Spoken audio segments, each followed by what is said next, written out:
जिंदगी की गाड़ी खींचना कभी कभी सबसे भारी बोझ उठाने से भी ज्यादा मुश्किल होता है। सुल्तानपुर गांव की धूल भरी गलियों में माधव काका को हर कोई जानता था। उम्र के 60वें पड़ाव पर, शरीर कमजोर और फेफड़ों में जमी खांसी, फिर भी माधव का हौसला किसी चट्टान से कम नहीं था। वो कहते हैं ना, कुछ लोग सिर्फ अपने लिए नहीं जीते। माधव भी उन्हीं में से एक थे। आज फिर वही शाम थी, वही थकान, लेकिन आंखों में एक नई उम्मीद। अरे माधव काका, आ गए आप? मुझे लगा आज तेज हवा चल रही है तो शायद आप घर पर आराम करेंगे। खांसी कैसी है अब? अरे किशन बेटा, आराम हराम है। और फिर आज तो लॉटरी का नया टिकट आने वाला था ना, तूने ही तो कहा था। मुझे पता था आप नहीं मानेंगे। हाँ, टिकट आए हैं, लेकिन काका सच कहूं, आप ये पैसे अपनी दवाई में क्यों नहीं लगाते? डॉक्टर ने कहा था ना कि धूल मिट्टी से दूर रहो और आराम करो। आप दिन भर मिट्टी रौंदते हो, फिर ये लॉटरी, क्या करेंगे इतने पैसों का? बेटा किशन, मेरा क्या है, आज हूँ कल नहीं, लेकिन ये लॉटरी ये मेरे लिए नहीं है। तुझे पता है ना, परसों बरसात में शालू की बेटी नदी पार करते वक्त उस टूटे पुल से गिरते गिरते बची थी। हाँ काका, वो पुराना लकड़ी का पुल अब जानलेवा हो चुका है। पूरा गांव डरता है उससे गुजरने में। बस इसीलिए अगर कभी बड़ा इनाम लग गया तो सबसे पहले उस पुल को पक्का करवाऊंगा। सरपंच तो सुनता नहीं, किसी न किसी को तो सोचना पड़ेगा ना। चल, एक अच्छा सा नंबर दे दे। माधव की ये बातें सुनकर किशन का दिल भर आया। वो जानता था कि माधव की अपनी झोपड़ी की छत टपकती है, लेकिन उसे चिंता पूरे गांव के पुल की थी। किशन ने बंडल से एक टिकट निकाला। ये लीजिए काका, नंबर है 8055। मुझे लगता है ये नंबर आपके लिए लकी होगा। 8055 अच्छा नंबर है। भगवान ने चाहा तो इस बार सुल्तानपुर की तकदीर बदल जाएगी। अरे ओ माधव, फिर से पैसे बर्बाद करने आ गया? अरे बूढ़े, अब तो ऊपर जाने की तैयारी कर। लॉटरी जीतकर क्या स्वर्ग साथ ले जाएगा? हरिया भाई, इंसान खाली हाथ आता है और खाली हाथ जाता है, लेकिन अगर जाते जाते किसी के हाथ में कुछ दे सके तो उससे बड़ा पुण्य क्या है? रहने दे ये साधु संतों वाली बातें। तेरे घर में खाने को दाने नहीं हैं और चला है दानी बनने। सुन किशन, मुझे 1 किलो चीनी दे और इस पागल की बातों में मत आ। ये तो अपनी दवाई के पैसे भी जुए में उड़ा रहा है। हरिया भाई, आप ऐसा मत बोलिए। माधव काका का दिल सोने का है। सोने का दिल बाजार में नहीं बिकता किशन, औकात चाहिए होती है। औकात। क्यों काका, गलत कहा? समय सबका हिसाब रखता है हरिया भाई, औकात तो वक्त बताता है। अच्छा किशन, मैं चलता हूँ, कल लॉटरी का नतीजा आएगा ना? हाँ काका, कल शाम को। आप अपना ख्याल रखना। हरिया की कड़वी बातें माधव के कानों में गूंज रही थी, लेकिन उसके दिल को नहीं भेद पाई। वो अपने घर की ओर बढ़ा, लेकिन रास्ते में वो काला नाला पड़ा जिस पर वो जर्जर लकड़ी का पुल बना था। माधव वहीं रुक गया। पुल की लकड़ियां सड़ चुकी थीं और पानी का बहाव तेज था। हे भोलेनाथ, बस एक बार सुन ले, अगर ये पुल टूट गया तो गांव के बच्चे स्कूल कैसे जाएंगे? मरीज अस्पताल कैसे पहुंचेंगे? सरपंच कहता है फंड नहीं है, फंड। माधव काका, लगता है इस बार की बारिश ये पुल नहीं झेल पाएगा। देखो कैसे हिल रहा है। हाँ बेटा, मैंने भी यही सोचा। चलो, आज शाम को ही हम सब मिलकर सरपंच जी के पास चलते हैं। आखिरी बार कोशिश करके देखते हैं। क्या फायदा काका, वो हमारी सुनता ही कहाँ है। वो तो अपनी नई हवेली बनवाने में व्यस्त है। कोशिश करने में क्या हर्ज है? भीड़ की आवाज शायद उसके कानों तक पहुंच जाए। क्या है भाई, तुम लोगों को चैन नहीं है क्या? दिन भर काम करो और रात को तुम लोगों की पंचायत सुनो। क्या हुआ अब? सरपंच जी, माफ करना आपको परेशान किया, लेकिन बात बहुत जरूरी है। वो नाले वाला पुल, वो बहुत कमजोर हो गया है। आज सुबह भी वो बहुत तेज हिल रहा था। अगर भारी बारिश हुई तो वो गिर जाएगा। तो मैं क्या करूं? जाकर पिलर पकड़कर खड़ा हो जाओ। अरे सरकार को अर्जी भेजी है, जब पैसा आएगा तब बनेगा। मेरे घर में नोट छापने की मशीन थोड़ी लगी है। लेकिन सरपंच जी, पिछले साल भी आपने यही कहा था। गांव वालों ने चंदा इकट्ठा करके आपको 10,000 रुपये दिए थे मरम्मत के लिए। उसका क्या हुआ? ओए बुढ़े, जबान संभाल कर बात कर। हिसाब मांगता है मुझसे। वो पैसा तो सीमेंट और रेत मंगवाने में खर्च हो गया, लेकिन महंगाई इतनी है कि उतने में काम नहीं बना। सरपंच जी, ये माधव तो सठिया गया है। खुद के पास खाने को नहीं है, लॉटरी के टिकट खरीदता है और आपसे हिसाब मांग रहा है। वही तो माधव, तू जा अपना मिट्टी का बर्तन बना। ये राजनीति और विकास तेरे बस की बात नहीं है। और तुम सब जाओ यहाँ से। जब फंड आएगा तब देखेंगे। अभी निकलो मेरे घर से। सरपंच की बेरुखी और हरिया के तानों ने सभी गांव वालों को निराश कर दिया। सब सिर झुकाकर वापस लौटने लगे, लेकिन माधव की आंखों में नमी के साथ साथ एक अजीब सी दृढ़ता थी। उसे अब यकीन हो गया था कि दूसरों के भरोसे बैठने से कुछ नहीं होगा।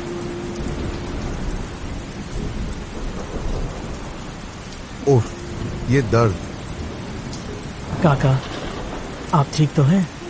आपकी तबीयत बहुत खराब लग रही है। चलिए मैं आपको घर छोड़ देता हूँ। नहीं बेटा, मैं ठीक हूँ, बस थोड़ी थकान है। तुम लोग जाओ। माधव धीरे धीरे अपनी टूटी फूटी झोपड़ी में पहुंचा। अंदर अंधेरा था। उसने एक दिया जलाया। रोशनी में उसकी मृत पत्नी की तस्वीर दिखाई दी। उसने अपनी जेब से वो लॉटरी का टिकट निकाला और तस्वीर के पास रख दिया। सुमित्रा, आज फिर अपमान मिला, लेकिन मुझे अपने अपमान की चिंता नहीं है। चिंता उस पुल की है। अगर मुझे कुछ हो गया तो कोई बात नहीं, लेकिन अगर वो पुल टूटा तो गांव अनाथ हो जाएगा। भगवान, बस कल का दिन, कल का नतीजा मेरे हक में कर देना। मेरे लिए नहीं, इन लोगों के लिए। ये दर्द आज कुछ ज्यादा ही है, लेकिन मुझे सोना होगा। कल किशन की दुकान जाना है, नतीजा देखने। रात जैसे जैसे गहरी होती गई, तूफान का कहर बढ़ता गया। हवा के तेज झोंके माधव की टूटी खिड़की को बार बार पीट रहे थे। माधव का शरीर बुखार से तप रहा था, लेकिन उसकी मुट्ठी में वो लॉटरी का टिकट कसकर दबा हुआ था। उसे डर था कि कहीं छत से टपकता पानी उस कागज को गला न दे, जो शायद इस गांव की आखिरी उम्मीद थी। दर्द की लहरें उसके सीने में उठ रही थीं, फिर भी उसकी जुबान पर बस एक ही प्रार्थना थी। हे मालिक, मुझे कुछ नहीं चाहिए, बस इतनी सांसें दे दे कि मैं अपना संकल्प पूरा कर सकूं। अगर आज रात मेरी आंख बंद हो गई तो कल वो पुल भी हमेशा के लिए सो जाएगा। हिम्मत रख माधव, हिम्मत रख, अभी तो बहुत काम बाकी है। सुबह का सूरज काले बादलों के पीछे ही छिपा रहा। गांव वालों की नींद एक डरावनी आवाज से खुली। लकड़ी के चटकने की आवाज। सब लोग दौड़कर नाले के पास पहुंचे। पानी का बहाव इतना तेज था कि पुल के एक तरफ का हिस्सा झुक गया था। मैंने तो पहले ही कहा था, ये पुल नहीं टिकेगा। अब देखो, अगर ये टूटा तो शहर जाने का रास्ता बंद। मेरी फसल मंडी कैसे जाएगी? ये सब इस सरपंच की गलती है और हमारी फूटी किस्मत की। अरे हरिया भाई, अब कोसने से क्या होगा? देखो, पानी पुल के ऊपर से बहने लगा है। अगर कोई बच्चा गलती से भी उधर गया तो लेकिन माधव काका कहाँ हैं? वो तो सबसे पहले यहाँ आते हैं। कल उनकी तबीयत बहुत खराब लग रही थी। कहीं इस तूफान में उनके साथ कुछ अनहोनी तो नहीं हो गई? किशन की बात सुनकर हरिया ने नाक सिकोड़ी।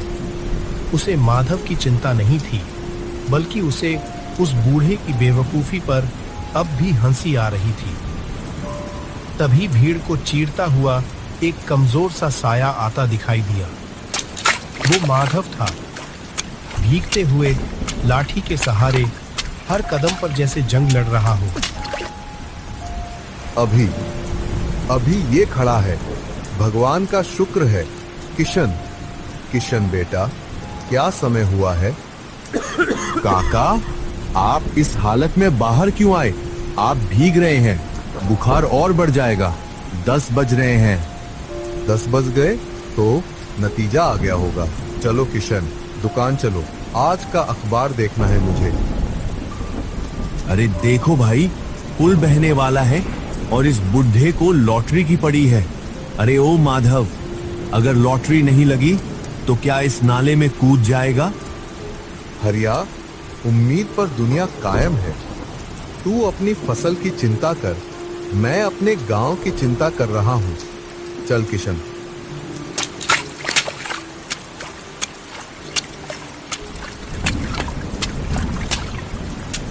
दुकान पर सन्नाटा था। सिर्फ रेडियो की सरसराहट और बाहर बारिश की आवाज आ रही थी। माधव की धड़कनें इतनी तेज थीं कि उसे अपने कानों में सुनाई दे रही थी। किशन की उंगलियां लॉटरी के नतीजों वाले कॉलम पर चल रही थी। हरिया और कुछ गांव वाले भी मजाक उड़ाने के लिए दुकान के बाहर खड़े हो गए थे। तीसरा इनाम नंबर 4520। दूसरा इनाम नंबर 1199। और पहला इनाम बेटा क्या नंबर है? अचानक चुप हो जाता है। उसकी आंखें फैल जाती हैं। वो अखबार को दोबारा देखता है, फिर माधव के हाथ में पकड़े टिकट को। क्या हुआ किशन? बोलती बंद हो गई क्या? बता दे कि बाबा जी का ठुल्लू मिला है, ताकि ये घर जाकर सो जाए। काका, आपका नंबर क्या था? 8055। 8055 है ना बेटा? देख जरा। 8055। काका, 8055 पहला इनाम, पूरे 25 लाख रुपये। काका, आप जीत गए, आपने कर दिखाया। किशन की आवाज जैसे बिजली की तरह दुकान में गूंजी। बाहर खड़ा हरिया और बाकी गांव वाले पत्थर की मूरत बन गए। किसी को यकीन नहीं हो रहा था। माधव, जो अब तक दर्द से सिकुड़ा हुआ था, धीरे से खड़ा हुआ। उसकी आंखों से आंसू बह निकले और गालों की झुर्रियों में समा गए। ये आंसू खुशी के नहीं, राहत के थे। तेरा लाख लाख शुक्र है भोलेनाथ, तूने मेरी लाज रख ली। तूने इस बूढ़े की आखिरी इच्छा सुन ली। क्या 25 लाख? ए किशन, झूठ तो नहीं बोल रहा? देखा मुझे अखबार, देख ले खुद। अब बता हरिया भाई, इसकी औकात क्या है? किशन, टिकट संभाल कर रख, हमें अभी इसी वक्त शहर जाना होगा। पैसे जल्दी चाहिए, वो पुल ज्यादा देर नहीं टिकेगा। लेकिन काका, आज रविवार है, बैंक बंद होगा और इतनी बारिश में शहर जाना खतरनाक है। आपकी तबीयत भी ठीक नहीं है। बीमारी और मौत मुहूर्त देखकर नहीं आती किशन, और वो पुल भी टूटने के लिए सोमवार का इंतजार नहीं करेगा। मुझे अभी सरपंच के पास ले चलो, उसे बताना होगा कि फंड आ गया है, अब काम शुरू करवाए। माधव के अंदर अचानक न जाने कहां से इतनी ऊर्जा आ गई थी। 25 लाख रुपए किसी भी इंसान की जिंदगी बदल सकते थे, ऐशो आराम दे सकते थे। लेकिन माधव के दिमाग में सिर्फ सीमेंट, ईंट और लोहे के सरिये घूम रहे थे। वो अपनी जीत का जश्न मनाने के लिए नहीं, बल्कि अपनी जिद पूरी करने के लिए बेचैन था। अरे माधव काका, इतनी भी क्या जल्दी है?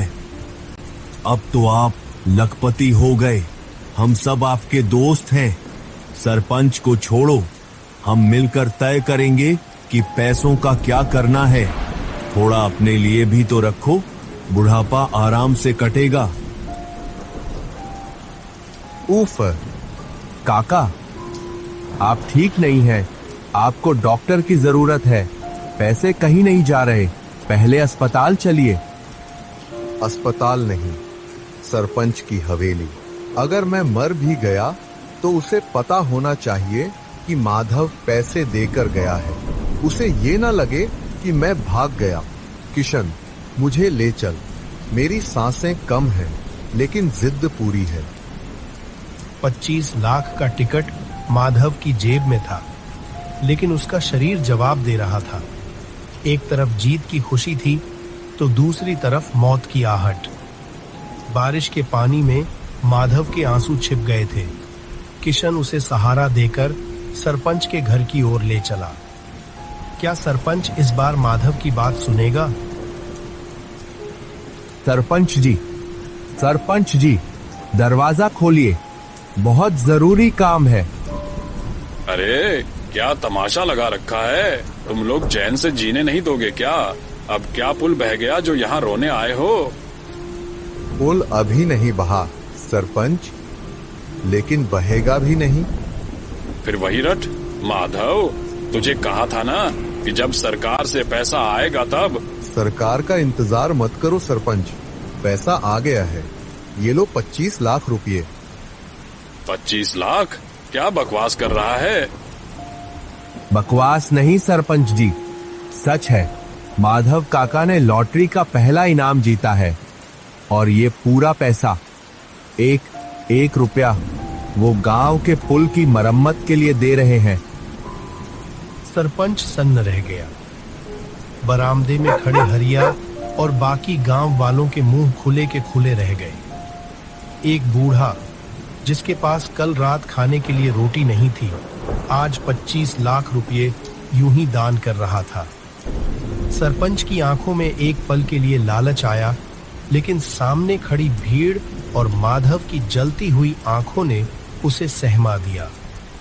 सरपंच, ये पैसा मेरी मेहनत का नहीं, ऊपर वाले का है। इसे अपनी तिजोरी में भरने की सोचना भी मत। गवाह है ये पूरा गांव और गवाह है वो ऊपर वाला। इस पैसे से ईंट, सीमेंट और लोहा ही आना चाहिए। अगर मेरे मरने के बाद पुल नहीं बना तो मेरी आत्मा तुम्हें कभी माफ नहीं करेगी। माधव काका, आप तो देवता निकले। मुझे माफ कर दो। मैं कसम खाता हूँ, कल से ही काम शुरू होगा। एक पैसा इधर उधर नहीं होगा। बस अब मुझे चैन है। किशन, अब मुझे बिठा दे बेटा, बहुत थकान हो रही है। काका, मुझे माफ कर दो। मैंने आपको पागल कहा, भिखारी कहा। आप तो हम सब से बहुत बड़े हो। कोई बड़ा छोटा नहीं होता हरिया, बस दिल बड़ा होना चाहिए। किशन, मेरे जाने के बाद पुल का नाम किसी नेता के नाम पर मत रखना। उसे बस गांव का पुल रहने देना। काका, आप कहीं नहीं जा रहे, एम्बुलेंस आ रही है। आप खुद उस पुल का उद्घाटन करेंगे। काका, आंखें खोलिए। सुमित्रा, देख, मैंने अपना वादा पूरा किया। अब मैं आ रहा हूँ। सुल्तानपुर का वो दिया बुझ गया, लेकिन उसकी रोशनी हमेशा के लिए अमर हो गई। माधव चला गया, लेकिन जाते जाते उसने गांव को एक नई जिंदगी दे दी। उस रात आसमान भी रोया और पूरा गांव भी।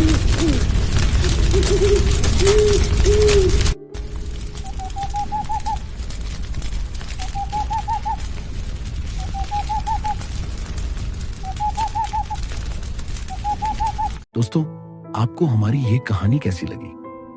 आप हमारे चैनल को सपोर्ट कर सकते हैं वीडियो को शेयर करके, चैनल को सब्सक्राइब करके और वीडियो को लाइक करके।